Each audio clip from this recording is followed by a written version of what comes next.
sake of time, I'm not going to show the rest because I'm literally doing the same thing. But after this, I allowed the wig to sit for a 24-hour minimum. This is the way that you don't allow the colors to bleed on each other. You let them completely dry.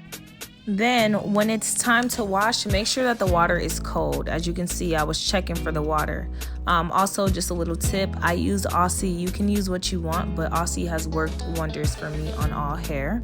So now here you guys see the hair being rinsed out. It was dried, it has been shampooed, and look at how beautiful this color is. It's like a rainfall of browns and tans and blondes and everything that a woman wants. You know what I'm saying? This is an everyday wig. It's beautiful. It gives you dimension. It gives you funkiness. You see you got the little peekaboo in the back, but it's still subtle enough to wear to work.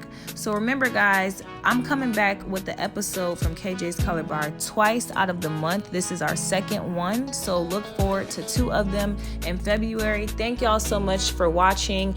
If you can't learn on here, you can always book my services on my Instagram, and of course we have our website coming soon. Thank y'all so much for watching, and I will see y'all next week.